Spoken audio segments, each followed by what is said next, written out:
you got to say the deal sounds very much like surrender on our part, which I'm in favor of. I mean, great. This needed to end. Ugly or any other way. It needed to end. It was folly to begin with. It was folly throughout. It remains folly. The Iranians proved to be tough MFers, and they realized that they had something far more powerful than a nuclear bomb. They had control over the Strait of Hormuz. And Trump was warned prior to getting involved in this conflict by the chairman of the Joint Chiefs that they were not likely to collapse easily and that they probably would maintain control of the strait and could cause a global economic panic. And he didn't listen. And so what led Trump, at 79 years old, to sit in there in that Situation Room when Bibi Netanyahu was seated as an equal? Yeah. Trump didn't even sit at the head of the table.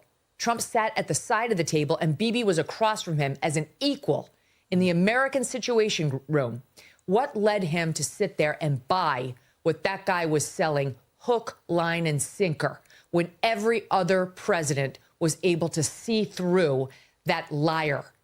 What was it? Because he was told the next day by our own top advisors, from the chairman of the Joint Chiefs to the Secretary of State to the vice president, that these are lies and that these objectives are not going to be attainable. Don't believe him. We might be able to wipe out the Ayatollah, not regime change, Ayatollah.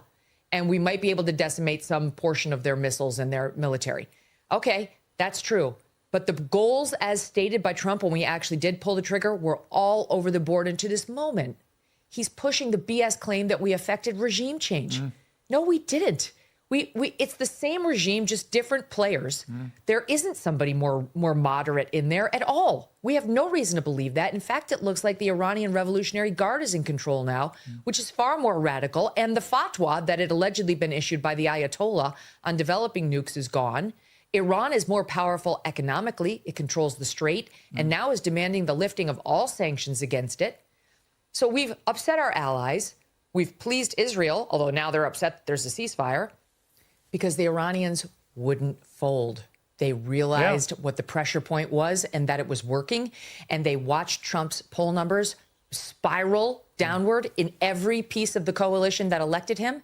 And they realized that their ability to just withstand the beating was working, was getting them to where they needed to get. Iranian people are arguably worse off than they were before. And it's all based on Bibi Netanyahu's special intelligence, which cost at least 15 American lives, the fracturing of the Trump coalition, probably at least the next two elections for Republicans, not to mention the amount of lives and blood and treasure that was spilled in the Middle East. So great job.